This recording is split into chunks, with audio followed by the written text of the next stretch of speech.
안녕하세요. 저는 결혼 7개월 만에 이혼한 30대 여성입니다.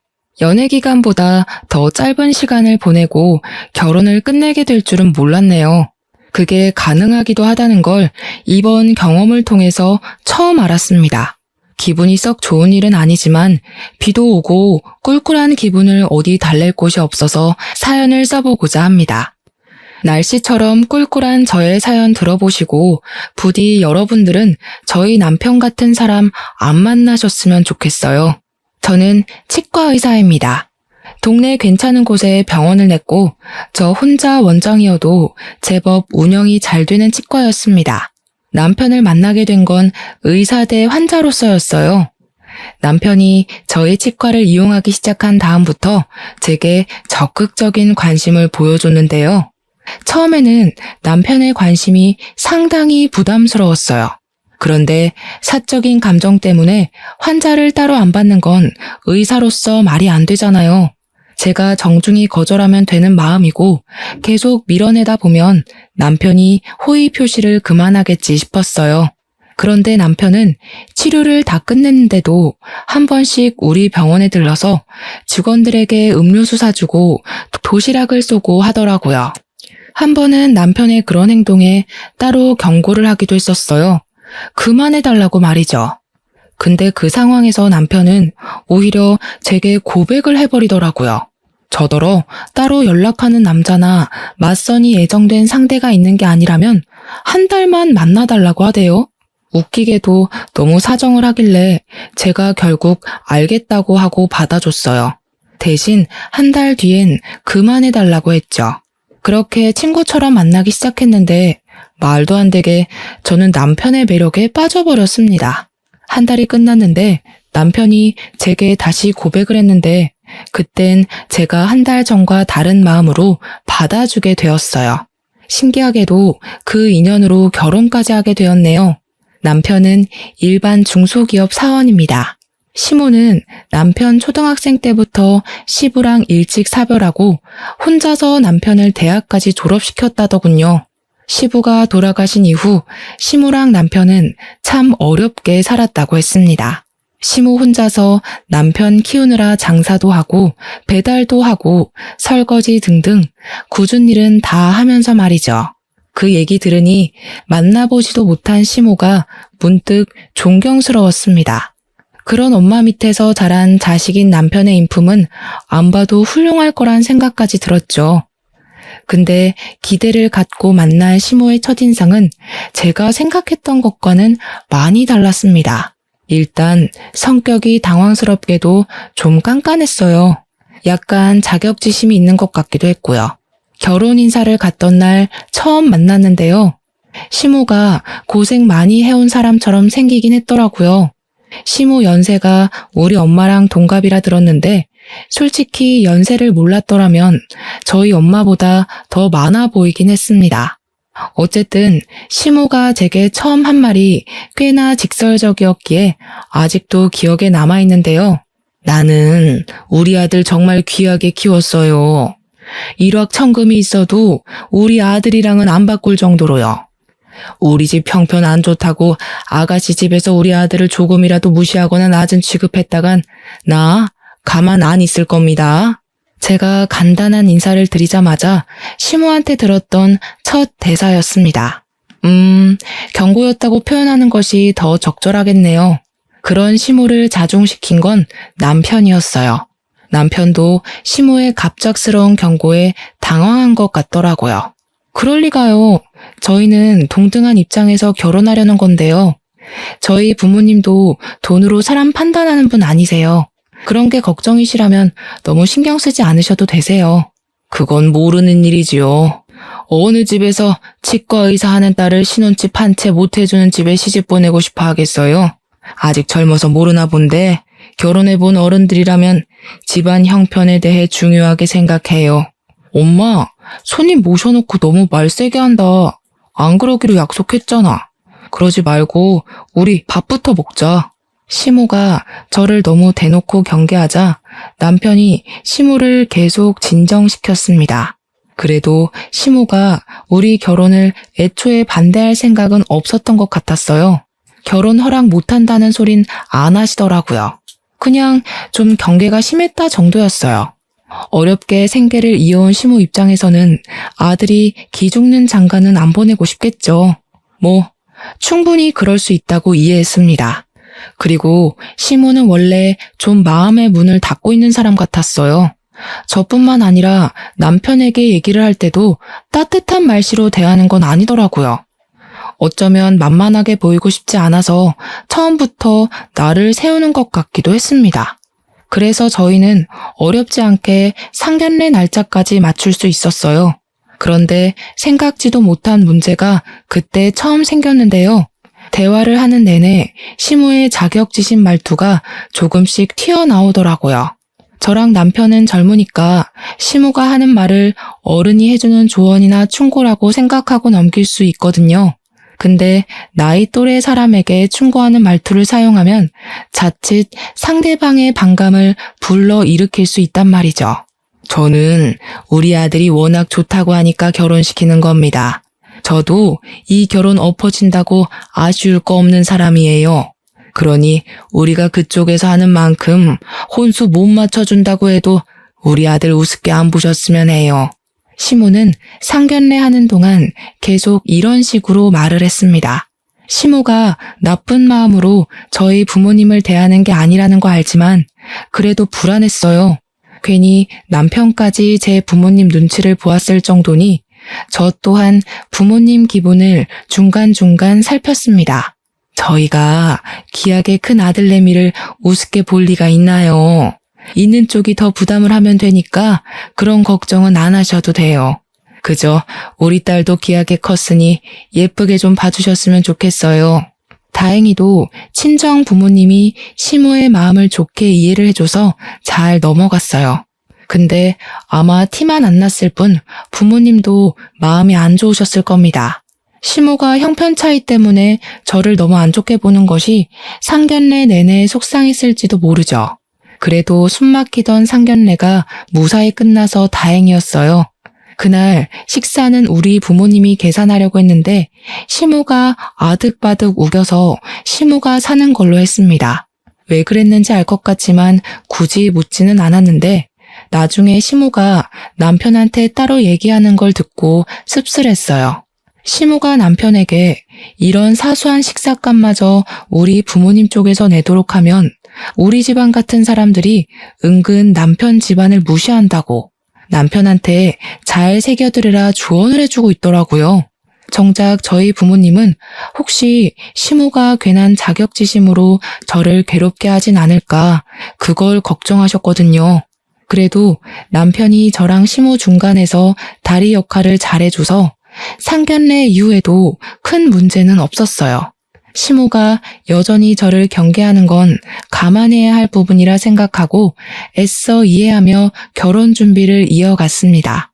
제게는 주기적으로 참석하고 있는 모임이 하나 있어요. 결혼하기 전 모임 사람들이 저 결혼한다니까 남편을 미리 소개해달라고 하더라고요. 그래서 남편에게 양해를 구해 의사 동기 모임에 남편을 데려가 소개한 적이 있었습니다. 저는 예비부부 자격으로 참석했지만 그 모임에 오는 사람들은 다 결혼을 해서 부부 모임이나 다름없는 곳이었어요. 그중 제가 결혼 막차를 타는 입장이었죠. 제 친구들이랑 친구들 남편을 만나는 자리라고 했더니 남편이 상당히 긴장하길래 불편하면 안 가도 된다고 말해 주었어요. 그랬더니 남편이 그건 또 아니라대요. 제 친구들한테 잘 보이고 싶다 보니까 뜻하지 않게 긴장되는 거라고 괜찮다고 하더라고요. 그 모습이 귀여워서 저는 안심시켜주면서 데려갔어요. 이렇게 순수한 남편을 친구들한테 얼른 자랑하고 싶어서 저 또한 들떠 있었습니다. 실제로 모임 사람들한테 남편 자랑을 엄청 했어요.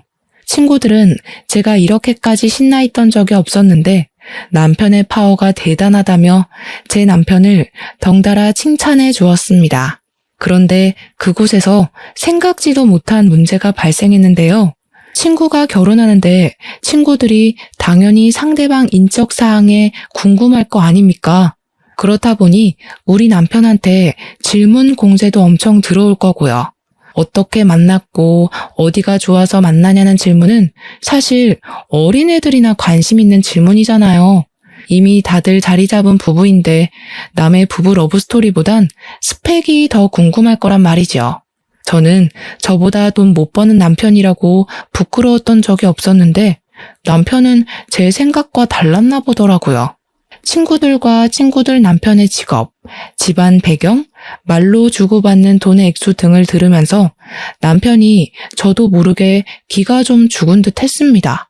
어느 순간 말이 없어지고 제 옆에서 묵묵히 밥만 먹더라고요.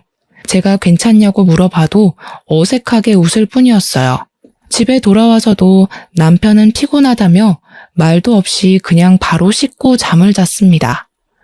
참고로 저희는 친정 부모가 미리 증여해준 신혼집에서 동거 중이었어요. 아무튼 저는 남편이 자는 바람에 대화를 더 못해보고 걱정만 해야 했습니다. 남편이 뭐 때문에 기분이 안 좋은지 알 것 같아서 그렇게 생각하지 않아도 된다고 말해주고 싶었는데 그럴 수 없었어요. 실제로 친구들이 우리 남편 스펙이 좀 떨어지더라도 사람 인품은 모인 남편들 중에서 최고 같다고 칭찬해줬거든요. 그 말이라도 꼭 전해주고 싶었는데 내일로 미뤄야 했지요. 근데 내일도 저는 남편을 위로해줄 수 없었습니다. 다음날 다짜고짜 시모가 집에 쳐들어왔거든요. 남편이 제가 늦게 일어나는 사이 어제 모임 일을 시모한테 얘기했던 건지 시모가 집에 들어오자마자 들고 있던 가방으로 저를 한 대 치면서 따지더라고요. 너 우리 아들한테 갑질했니? 돈 없는 집안이라고 무시했어? 내가 너 이럴 줄 알았다. 이런 식으로 사람 기죽여서 우리 아들 머리 위에 올라앉을 작정이었냐? 네? 무슨 소리세요? 어머님, 일단 진정하시고 앉아서 얘기해요. 이런 더러운 집구석 엉덩이 붙일 생각 없다. 왜? 내 아들을 그런 모임에 데려갔니? 어떤 취급받을지 뻔히 알면서 그런 잘난 사람들 앞에 내 아들을 왜 데려가? 그건 어머님이 오해하신 거예요. 남편도 오해하고 잘못 말씀드렸나 보네요. 그런 거 아니고요. 실제로 저희 친구들이 남편 보고 괜찮은 사람이라고 칭찬했어요. 그딴 아부 떨면 우리 같은 사람이 해벌쭉하고 좋아해 줄 거라 생각했니? 이 결혼하지 마라. 시고 올리기도 전에 우리 아들 기죽이는 며느리한테 절대 내 아들 안 보낸다. 기상하자마자 대체 이게 뭔 상황인지 그저 어안이 벙벙했습니다. 시모한테 해명하면서도 제가 무슨 말을 하고 있는지 헷갈렸죠. 시모의 갑작스러운 선포는 결혼식까지 일주일이 남은 상황이어서 더 당황스러웠어요. 남편이 잠깐 화장실에 가 있을 때 시모가 들이닥친 거였는데 그때 남편이 분주한 소리 때문인지 화장실 문을 열고는 시모를 발견하자마자 헐레벌떡 튀어나왔습니다. 자기 엄마를 말리기 시작했죠. 엄마, 내가 오지 말라고 했잖아. 나 괜찮다고 했지. 내가 알아서 할 테니까 끼어들지 좀 마. 괜찮긴 뭐가 괜찮아. 네가 얼마나 자랑스러운 아들인데 그깟 고위 직업이 뭐라고 사람을 고개도 못 들게 하고 말이야. 저 여자가 너를 진심으로 생각해줬다면 그런 모임에 데려가면 안 되지. 저를 저 여자라고 부르는 시모에게 좀 놀랐어요. 섭섭하기도 했습니다. 근데 시모가 저를 정말 나쁜 사람으로 몰고 있으니 더 서름이 차오르더라고요. 시모의 원망을 들으면서도 저는 제가 뭘 잘못한 건지, 이게 이렇게까지 소란을 피울 만큼 잘못한 일인 건지 납득이 잘 안 되었어요. 제가 멍 때리고 있는 사이 남편이 알아서 흥분한 시모를 데리고 현관으로 향했습니다. 신발을 신고 나가면서 저한테 미안하다고 시모 좀 집에 데려다주고 오겠다며 사라졌죠. 얼마 뒤 다시 돌아온 남편은 제 눈치를 보면서 들어왔어요. 그러면서 하는 말이 시모를 잘 설득했는지 파혼 얘기는 신경 쓰지 말라며 미안하다 사과를 해왔습니다. 자기 이번 모임 불편했어? 어머님까지 아셨는데 나한테 숨기지 말고 다 얘기해줬으면 좋겠어. 사실 불편하긴 했지. 당신 친구들은 전부 의사고 친구 남편들도 의사나 검사나 한 자리 하는 사람들인데 나는 그냥 일반 회사원이잖아.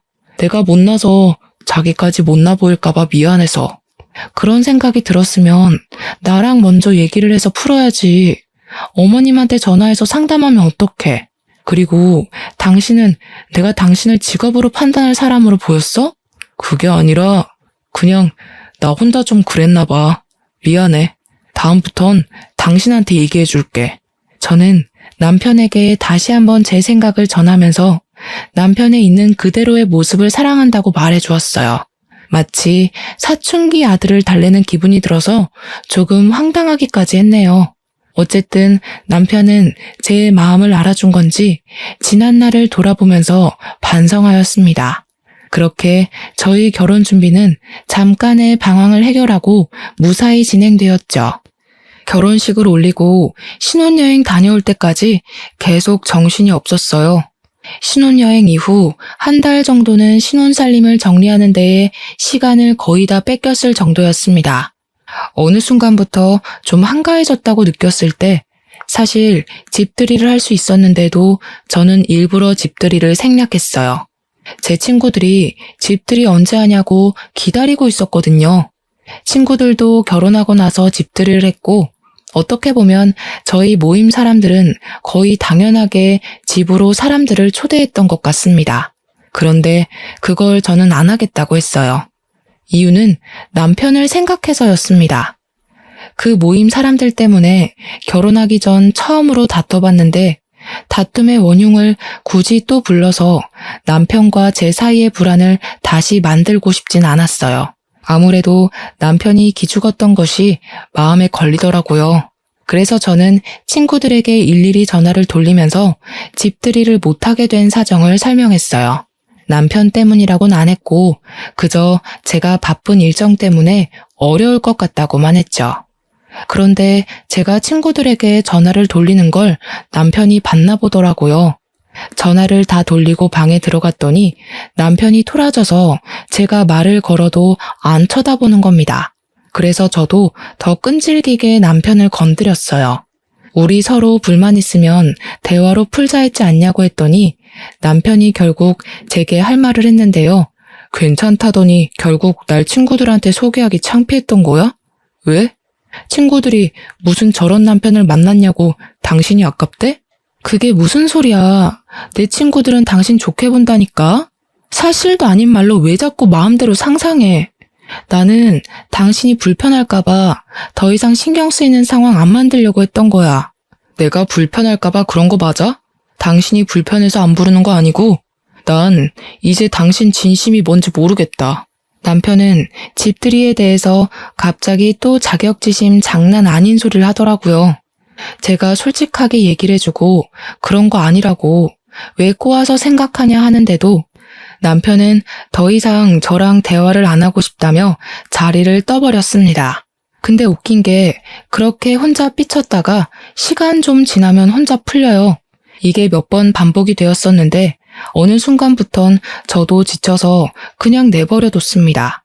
제가 남편한테 제 친구들 얘기를 안 하는데도 남편이 혼자 저를 밀어냈다가 당겼다가 하길래 그게 가끔씩 이해가 잘 안 되기도 했는데요. 굳이 싸우기 싫어서 남편한테 물어보진 않았거든요.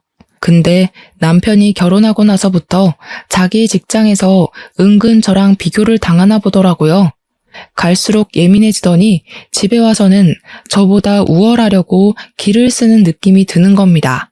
어느 날 제가 일 때문에 잠깐 빨래를 밀었었는데 남편이 그동안은 별말 없다가 뜬금없이 그걸로 시비를 걸기 시작했어요. 이럴 거면 일을 그만두던가. 집에 여자가 있는데 어떻게 집안 꼴이 이렇게 엉망이야? 집 신경 안 쓰고 계속 일할 거면 차라리 나한테 돈이라도 주든지 해. 뭐? 집안일 안 한다고 돈 달라는 건 뭔 논리야? 그리고 집안일은 나만 해야 돼? 당신이 먼저 빨래 봤으면 좀 해줄 수도 있는 거잖아. 그럴 거면 아내랑 남편이란 말이 왜 있겠어? 우리 집은 다른 집이랑 다르게 남편이랑 아내 사이에 격차가 너무 없는 것 같아. 그러니까 내가 어디 가서 기를 못 펴는 거야. 집안의 가장은 난데 어디에서도 인정받을 부분이 없잖아. 당신 갈수록 이상해지는 거 알아? 직장에서 무슨 소리를 듣는 거야? 왜 이렇게 일만 다녀오면 예민해져서 난리야. 아, 됐고. 그래서 하고 싶은 말이 뭔데? 당신만 바깥일하고 나는 집안일만 했으면 좋겠다는 거야? 그래. 그게 부부 역할이 맞는 거지. 솔직하게 말하자면 나도 당신한테 남편 대우 받고 싶어. 당신이 나보다 수익이 많으니까 어쩔 수 없이 내가 꿀리잖아. 남편의 바람은 제가 의사를 관두길 바라는 거였어요. 맞벌이를 하더라도 남편은 남편이고 부인은 부인인 건데 꼭 바깥일 집안일로 그 역할을 구분해야 하나요? 옛날이야 그랬지. 요즘은 남녀 상관없이 커리어를 갖고 결혼하는 사람들이 많잖아요. 저는 제가 탱자탱자 노는 마누라보다는 낫다고 생각을 하거든요. 남편의 제안은 정말 터무니없고 철없기만 해서 그냥 못 들은 걸로 하겠다고 하고 무시해버렸어요. 근데 남편이 제가 무시한 것 때문에 또 자존심 상했나 보더라고요. 어느 날부터 저랑 마주할 때마다 드러내는 태도나 표정이 어색했습니다. 뭐 그렇다고 저한테 더 이상 시비를 거는 건 아니라서 별말 않고 넘겼어요. 남편 삐치는 게 한두 번도 아니고 내버려두면 항상 그랬듯 알아서 아무 일 없었다는 듯이 행동할 거라 생각했거든요. 그런데 이번에는 남편 행동에 좀 다른 점이 있었어요. 남편이 주말마다 시댁을 자주 가더라고요. 초반에는 그냥 내버려 뒀는데 나중에는 한번 물어봤거든요. 그럼 남편은 그저 후다닥 나가면서 시모가 혼자 밥 먹는 거 외로워한다고 점심만 시댁에서 먹겠다고 하면서 사라져버리더군요. 남편이 주말마다 그렇게 가버리면 저야말로 집에서 혼자 점심을 먹었습니다. 저희는 분명 신혼부부인데 어째 신혼이 아니라 한 5년 이상은 산 부부 같은 느낌이 들었어요. 저도 갈수록 남편에게 서운함이 쌓이더라고요. 그렇지만 말 못했죠. 괜히 남편을 종용했다가 시모가 남편 뺏어간다고 생각할까봐 그냥 이 모든 상황을 좋게 생각하려고 했어요. 그런데 어떤 날에는 남편이 주말에 시댁에서 자고 올 때가 있어요. 평일에는 출근을 해야 하니까 당연히 직장이랑 가까운 신혼집에서 먹는데 주말만 되면 마치 두 집 살림이라도 하는 것처럼 시댁에서 먹고 자고 합니다. 이 상황이 꽤 길게 반복되니까 나중에는 시모가 제 남자를 뺏은 것처럼 느껴지다가 더 나중에는 제가 시모의 남자를 뺏은 건가? 하는 기분까지 들었어요. 제게 삐쳐있던 남편을 그냥 내버려 두려고 했는데 이건 좀 아닌 것 같아서 또 자고 온다는 남편의 앞길을 가로막은 적도 있었습니다. 나랑 얘기 좀 해. 주말마다 어머님 집에 간 거 벌써 한 달이 넘었어. 나랑 이대로 멀어질 작정인 거야? 이젠 나랑 화해하기도 싫어? 너도 잘못 없다고 생각하고 나도 잘못 없다고 생각하는데 이 상황에서 무슨 화해를 해. 그냥 서로 마음에 안 드는 거 굳이 맞추려고 하지 말자는 거지. 그런 사람이랑 평일 내내 같이 있는 것도 숨막히는데 주말까지 한 지붕 아래 있으라고? 우리 부부잖아. 안 맞는 게 있으면 어떻게 해서든 대화로 풀어야지. 이렇게 주말마다 시댁을 가 있으면 어머님이 날 뭐라고 생각하시겠어. 남편더러 가지 말라고 했더니 남편은 기어코 집을 나가버렸습니다. 저랑 대화가 끝나지도 않았는데 말이죠. 그리고 이 사실을 남편이 또 시모에게 말했나 봐요. 어김없이 시모한테서 전화가 왔는데요. 너 내 아들한테 우리 집 온다고 한 소리 했니? 우리 아들 잡고 살 작정인 거야? 그럼 그렇지. 네가 우리 아들을 남편으로 안 보고 네 발 아래로 봤으니까 그렇게 함부로 사람을 지지고 볶겠지. 어머님, 도대체 남편이랑 저한테 왜 이러시는 거예요? 제가 남편 무시한 적 없다고 몇 번을 말씀드려요. 남편 좀 보내주세요. 어머님이야말로 계속 남편한테 쓸데없는 소리 하시니까 남편이 줏대 없이 흔들리는 거 아니에요. 이 봐라. 이젠 시엠이고 뭐고 없다 이거지? 아무리 의사라도 사람을 이렇게 무시할 순 없다. 우리 아들이 평일 내내 스트레스 받는 것 같던데 주말에는 좀 쉬게 놔둬라. 매정하게 전화를 끄는 시모는 끝내 남편 좀 바꿔달라는 제 말을 다 무시해버렸어요. 남편은 제 연락을 아예 받지 않았습니다. 그러다 어김없이 일요일 저녁이 되면 신혼집으로 돌아오는데 제가 무슨 말이라도 걸까 싶은지 화장실 갔다가 바로 잠자리에 들어요. 당시 저희가 결혼한 지 6개월 정도 되던 때였거든요. 이런 저희 모습을 신혼부부라고 할 수 있는 걸까요? 혹시 남편이 시무를 핑계대고 다른 데서 바람을 피우고 있는 건 아닌가 하는 생각도 해봤는데요.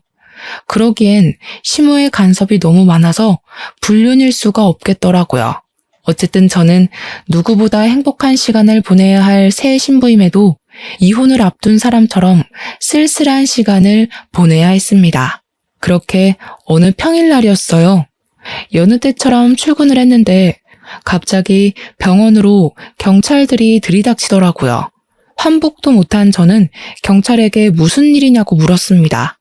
그랬더니 경찰이 뜬금없이 거짓 청구 신고로 수사를 하겠다는 겁니다.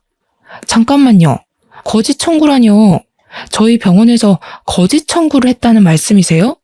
죄송하지만 잘못 알고 오신 거 아니에요? 저희는 그런 적이 없는데요. 제가 경찰의 말에 강력하게 부정을 표현하자 경찰이 저를 훑어보더니 여기 원장이냐고 묻더군요. 그래서 제가 원장이라고 했더니 경찰이 자세한 신고 내용을 말해 주었습니다. 우리 병원에서 제가 진료 행위를 하지도 않았는데 했다고 사문서를 위조하는 부정 방법으로 진료비를 갈취했다는 겁니다. 그게 수사 이유래요. 저는 설명을 듣고도 더 이해할 수 없어서 무슨 말도 안 되는 소리를 하냐고 대체 누가 그런 엉뚱한 신고를 했냐고 따졌습니다. 그러나 경찰은 제 말을 더 듣지 않고 경찰서 가서 얘기하라며 저를 데려갔죠. 그 사이에 저희 병원은 압수수색을 당했습니다. 저 살면서 경찰서에 가본 건 처음이었어요. 무척 당황스럽기도 했고 또 무섭기도 하더라고요. 저는 절대 범법 행위를 한 적이 없지만 만약 제 누명이 억울하게 죄로 성립된다면 저는 바로 의사 면허가 정지되거든요. 징계를 받을 수도 있고요. 그런데도 저는 경찰이 제게 뭐라고 묻는 말에 모르는 사실이라 모른다고 말할 수밖에 없었어요. 경찰들이 모른다는 말을 제일 싫어한다고 하대요. 하지만 저는 진짜 모르는데 어떡합니까? 제 말을 믿어주지 않는 경찰을 앞에 두고 저는 답답함에 가슴을 쳐야 했습니다. 대체 어떻게 된 일인지 알 수도 없고 가늠도 안 되었어요. 그저 어쩌다가 내 꼴이 이렇게 된 건가 스트레스 받기만 했죠. 그리고 1시간 조금 넘은 시간 뒤 실제 압수수색에서 증거 자료가 나왔다고 하는 겁니다. 그 사실을 듣고 제가 얼마나 놀랐는지 몰라요. 그것 때문에 경찰이 저를 더 거짓말쟁이로 보더라고요. 증거 자료는 환자 한 명이 병원에 내원하지도 않은 날짜에 후속 처리 진료가 되어 있는 기록지라 했습니다. 그것을 통해 요양급여 비용을 추가 청구했다고 되어 있는 자료들이었죠. 그 환자가 이 사실을 알고 병원 측에 얘기를 해서 들통이 나게 된 거라는데 저는 정말 하나도 모르는 얘기였어요. 이보세요, 경찰 선생님. 대체 그분이 누군데요? 저는 모르는 사실이라고요. 제가 거기 원장인데 그런 비리도 몰랐겠어요? 제가 그런 짓 저지를 사람인지 아닌지 더 꼼꼼하게 확인해 보세요. 고작 그 자료 하나 가지고 사람 억울하게 하지 말고요. 저도 큰 소리를 낼 생각은 아니었는데 그대로 가만히 있다가는 제가 완전 호구되겠더라고요. 그래서 항의할 수 있을 만큼 길을 썼습니다. 답답해서 경찰한테 계속 따졌더니 결국 경찰이 신고자를 알려주었는데요. 당황스럽게도 신고자는 우리 치과에 일하는 치위생사 선생님이었어요. 우리 병원의 치위생사는 총 3명입니다. 치위생사 선생님들은 저랑 같이 일한 연차가 기본 2년은 되어요. 그래서 제가 그 선생님들 성격을 모르지도 않고 대충 어떤 사람들인지도 알고 있습니다. 그 선생님들 중 한 명이 신고했다는 건데 제가 평소 생각하고 있는 선생님들 인품을 떠올리면 그럴 만한 인물들이 없어요. 그럴 리가 없어서 저는 당장 그 신고자를 불러달라 했지만 신고자 보호법 때문에 그럴 수 없다고 하더라고요. 저 이대로면 꼼짝없이 의사 면허 정지되는 걸 두고 볼 수밖에 없는 실정이었어요. 그 사이 제 사정이 남편한테 전달되어서 남편이 경찰서로 찾아왔는데요. 그래도 가족이라고 남편을 보자마자 마음 한편에 무서웠던 감정이 사르르 녹더라고요. 저는 제 억울한 사정을 남편한테 호소하면서 결국 눈물을 보이고 말았습니다. 우리 부부 한동안 다퉈서 말도 잘 안 섞었었는데 어려운 처지에 처하니까 냉각 끼고 뭐고 그런 건 전혀 개의치 않아지더라고요. 저 못지않게 놀랐던 남편이 저를 달래주는데 걱정을 많이 해줘서 고마웠어요. 든든하기도 했고요. 그런데 그것도 아주 잠깐의 감동이었습니다. 남편이 뜬금없이 황당한 소리를 하더라고요. 이참에 잘 됐어. 내가 일하면 되잖아. 당신은 그냥 집에서 푹 쉬면서 집안일 하면 되지. 너무 걱정 마. 내가 당신 평생 먹여 살릴 수 있어. 이렇게 그만두는 것보단 당신이 당신 손으로 직접 의사직을 내려놓는 게 좋았을 것 같은데 그건 좀 속상하겠다. 이게 지금 제 상황에 알맞은 위로인가요? 어째서인지 남편은 제가 일을 못하게 된 것에 대해 그리 속상해하는 것 같지 않았어요. 저도 모르게 남편이 남처럼 낯설게 느껴지더라고요. 그래서 맞잡고 있던 손까지 슬쩍 놓아버렸습니다. 남편의 말을 못 들은 척하면서 경찰한테 다시 제 의견을 어필했어요. 저는 이 사실 인정 못한다고, 내가 모르는 사실 때문에 자격정지를 받아들일 수 없다고 따졌죠. 그러면서 지금 이 상황에 대해 소송할 거라고도 했습니다. 그랬더니 갑자기 경찰이 아닌 남편이 나서서 저를 말리는 거 아니겠어요? 무슨 소송을 한다고. 어차피 완전 그만두게 되는 것도 아니고 6개월 정지 후에 풀릴 거잖아. 소송하려면 변호사 선임도 해야 되는데 왜 굳이 그런 쓸데없는 데 돈을 날려? 싫어. 내가 하지도 않은 짓 때문에 죗값을 받아야 되는데 당신은 당신 와이프가 억울하게 누명 쓰는 거에 대해서 속상하지 않아? 어떻게 아무것도 안 해보고 바로 인정을 할 수가 있어? 설마 내가 진짜 범법행위 저질렀다고 생각하는 거야? 그런 게 아니라 더 깊게 파고들면 그만큼 조사가 오래 진행되니까 그렇지. 그럼 당신 더 속상할 거잖아. 나는 당신 기분 걱정해서 얼른 넘기고 싶었던 거야. 그냥 6개월만 휴가 받았다고 생각하고 쉬면 안 되겠어? 남편이 저를 생각해서 말하는 내용은 전혀 저를 염두에 둔 생각이 아니었어요. 남편은 제 기분을 걱정해서라고 말을 했지만 제가 보기엔 남편이 이 상황을 빨리 넘기고 싶어 하는 것처럼 보였습니다. 설마 늘 내가 일을 그만뒀으면 좋겠다고 생각하던 사람이라서 막상 일 못하게 되니 그게 좋은 건가? 싶은 생각도 들었어요. 만약 그런 거라면 정말 너무 서운했습니다. 와이프가 누명을 쓰고 경찰서까지 왔는데 이 와중에도 자기 생각밖에 안 했다는 거잖아요. 제 생각이 정확하다는 증거는 없었지만 한번 그 생각이 들자 남편이 꼴도 보기 싫어졌어요. 그래서 저는 경찰서를 더 떠날 생각을 안 했습니다. 제가 버티고 앉아있자 제 고집을 못 이긴 남편이 한숨을 쉬더라고요. 그러더니 잠깐 화장실 다녀오겠다고 자리를 뜨는 겁니다. 화장실은 저도 가고 싶었던지라 남편이 자리를 뜨고 한 1분 뒤에 뒤따라 나갔습니다. 근데 앞장서서 가는 남편이 화장실로 안 가고 비상구 계단으로 방향을 틀더라고요. 그걸 보고도 별 생각 안 할 수는 있는데 왠지 모르게 기분이 찝찝했어요.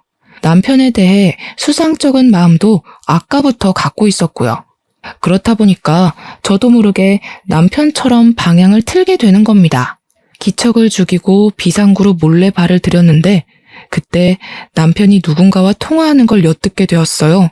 큰일 났어. 지금 와이프가 소송하겠다고 난리야. 그럼 우리 짓인 거 다 걸리는 거 아니야? 그 치위생사 입 제대로 막은 거 맞아? 갑자기 우리 배신해서 다 밝히면 나 깜빵 가야 되잖아. 아, 그건 싫다고. 아유, 걱정 말라니까 그러네.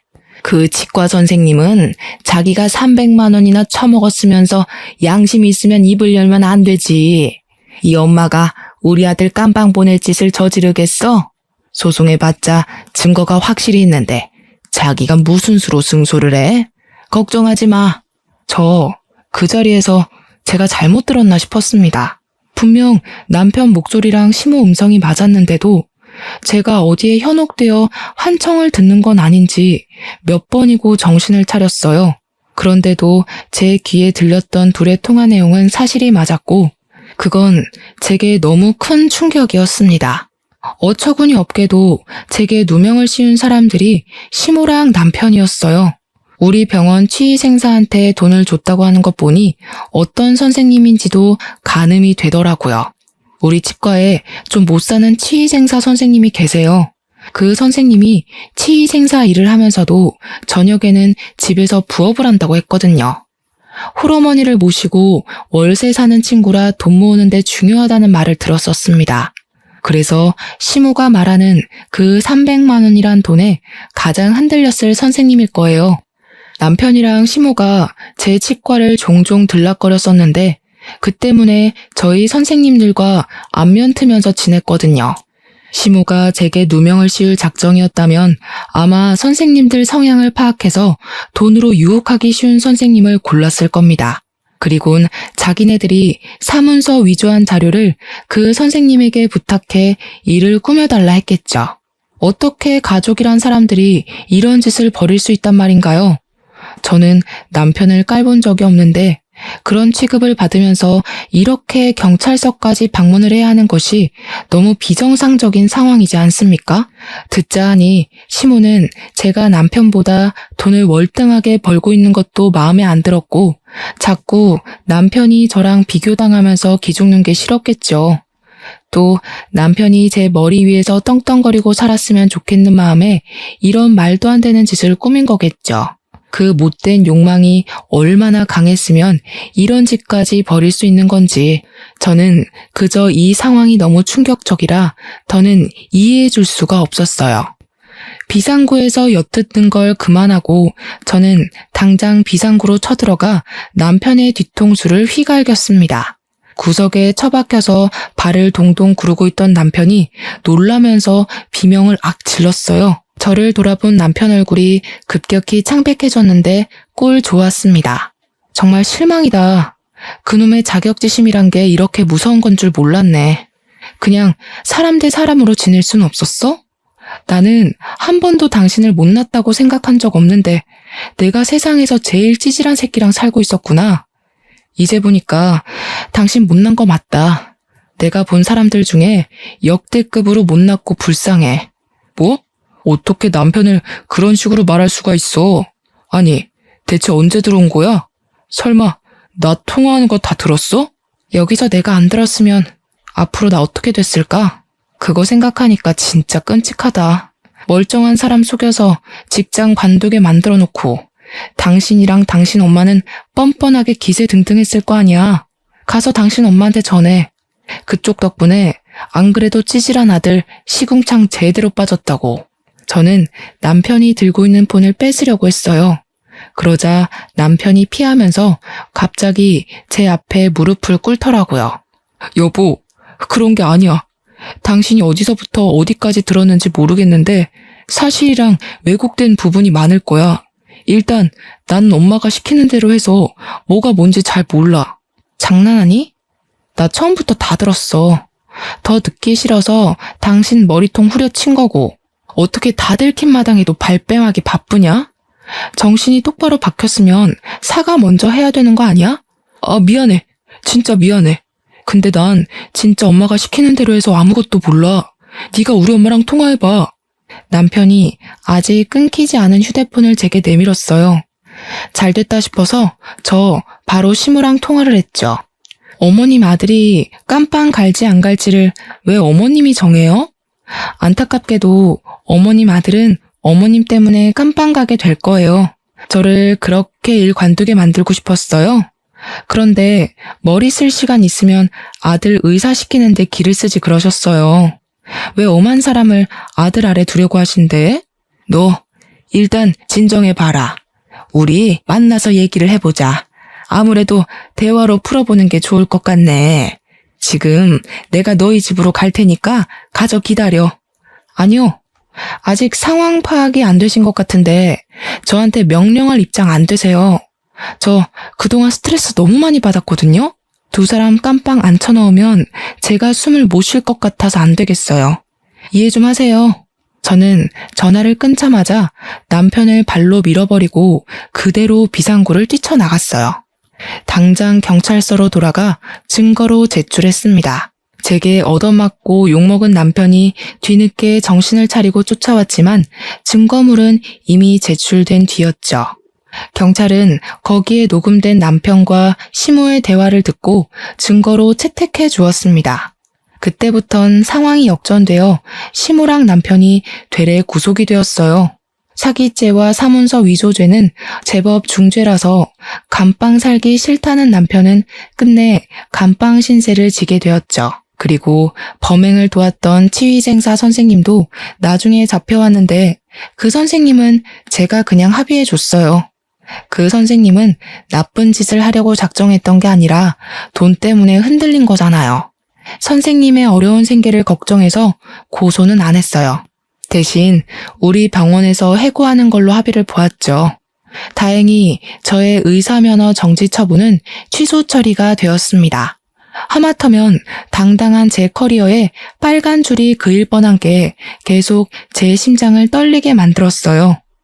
저에게 이런 짓을 한 그들을 용서할 수 없어서 고소를 했지만 그 전에 시모 얼굴 보고 꼭 한마디를 해주고 싶더라고요. 그래서 시모가 구속되기 전에 얼굴 보러 찾아갔었어요. 시모는 저를 처음 대면했던 그때처럼 날선 눈으로 노려봤습니다. 여태까지 아들 혼자 키우면서 열심히 사셔놓고 왜 스스로 무덤을 파셨어요? 얼마 안 남은 인생 아들도 못 만나고 시간만 축내게 생겨서 어떡해요? 열등감만 죽이셨어도 그쪽 노후는 꽃밭이었을 텐데 아쉽네요. 내 노후는 너만 아니었어도 편했어. 처음부터 순진한 우리 아들 꼬셔서 머슴살이 시키려고 했던 게 누군데? 그 꼴이 불보듯 뻔한데 내가 그걸 그대로 둘 리가 없잖아. 도대체 어떻게 사셨으면 사람 말을 안 믿는 거예요? 그쪽 행동이 잘못돼도 한참 잘못됐기 때문에 상황이 이렇게 됐다는 거 모르겠어요? 제발 깜빵 다녀오면 정신 똑바로 살길 바랄게요.